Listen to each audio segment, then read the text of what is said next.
All right, David, hope you're doing well. It's been a while since we touched base, but here's what I see in your swing. Um, First of all, at the start of the backswing, what I don't like here is clearly there's not enough depth to the hand path.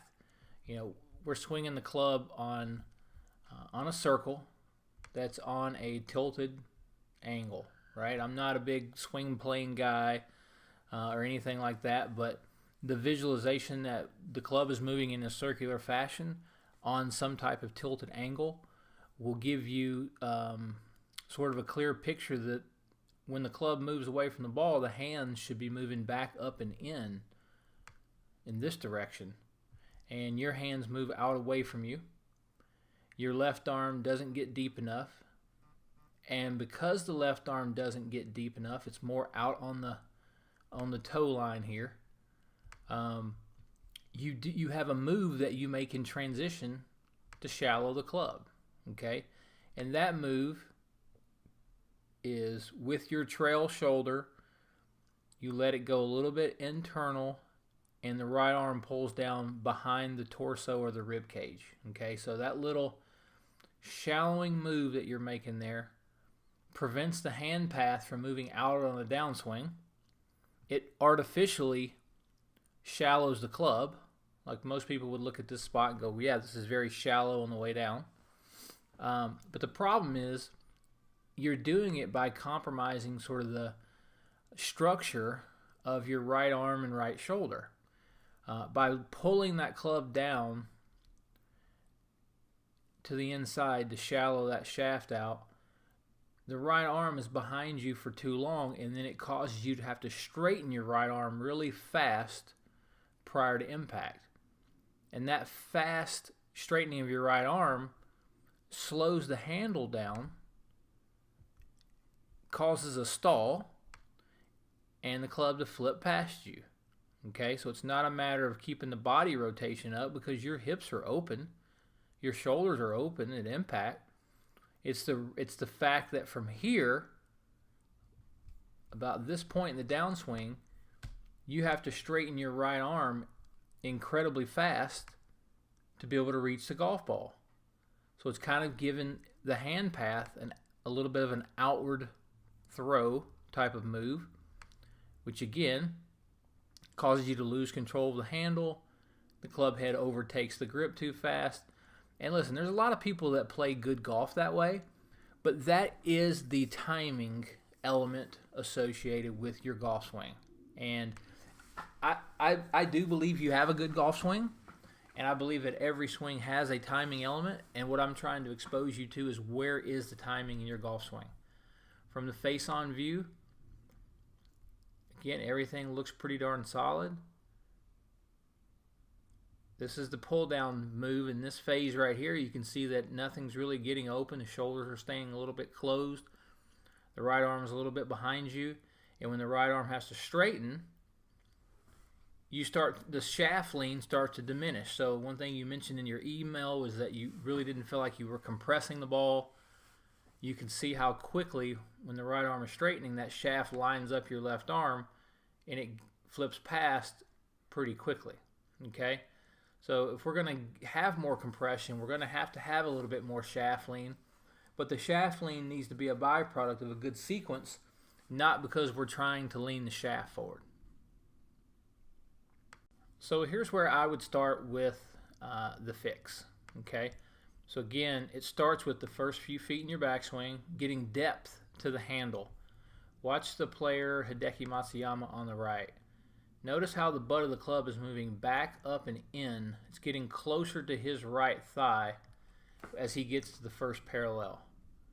As compared to you, your hands have traveled out and away from your right thigh. There's a ton of space and a ton of room between the handle and the butt of your club. Okay? It's going to be very difficult to get the shaft working vertically in the backswing when the hands work this far out, because you know at the end of the day this club head has to go up here somewhere. So what you're going to start doing is rotating your forearms to get the club up there. All right? Whereas with Hideki, he can just continue to turn his shoulders And you can see he keeps getting depth to the hand path on the way back. And the butt of the club points beautifully inside the golf ball. That's kind of my preference. And when you're at left arm parallel, again, still not a lot of depth to the hands or the butt of the club. And your club's probably pointing slightly outside the ball. Okay? So at this point, your butt of the club should probably be somewhere in this ballpark.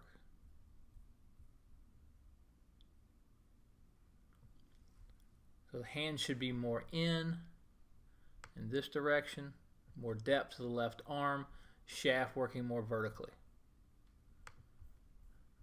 Okay, on to the top. You know, theoretically, if this is the top of your backswing, that's before you start to shallow. The shoulders I'd like to see turn a bit more. The backswing looks a little bit restricted. We worked on this the last time.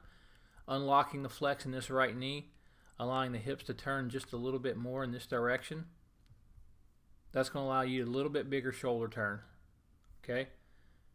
We look at Hideki on the right.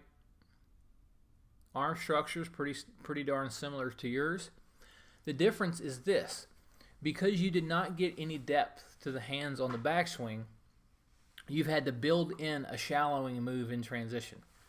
And we just talked about it. That shallowing move in your case is to pull the arms down to the inside. So if I mark where the butt of the club is at the top of your backswing, from this point forward in the downswing, I should see the butt of the club working on this side of the line. But you can clearly see that the hands travel downward. So that's the artificial shallowing move that gets you to here. Whereas if you watch Matsuyama on the right, you're going to see the hands work out right in the start of the transition. He's putting an outward force on the handle as well as a downward force. But the more outward force the golfer can apply early in transition, the more the shaft is going to pitch in this direction here.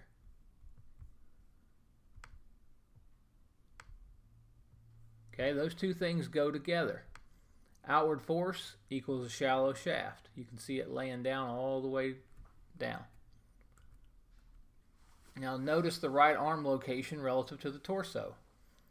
It's more in front of the rib cage, not behind you like yours is. And from there, the golfer can just stay bent over, continue to open up, and continue to rotate. So in your case, you have to start firing and straightening your right arm, which causes you to stand up just a little bit.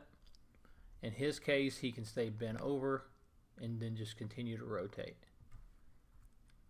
So the right arm still has way more bend to it. Hips are getting open, shoulders are getting open. And you can see he's got control of the handle moving back up and in around the corner, where in your case the handle stalls and we see the club head disappear. Okay, so that's my fix for you. Start with the depth, the hand path. I want to see if I drew a line on the butt of the club or just inside the butt of the club.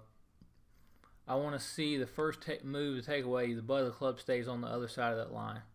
Doesn't go outside like this. And then I want to see the shaft a little more vertical, and it will be. You're not even going to have to think about it. If you move your hand path more in at the start, like what you're seeing from him here, getting the left arm more in across the chest in this direction, that shaft is going to work more vertically in the backswing.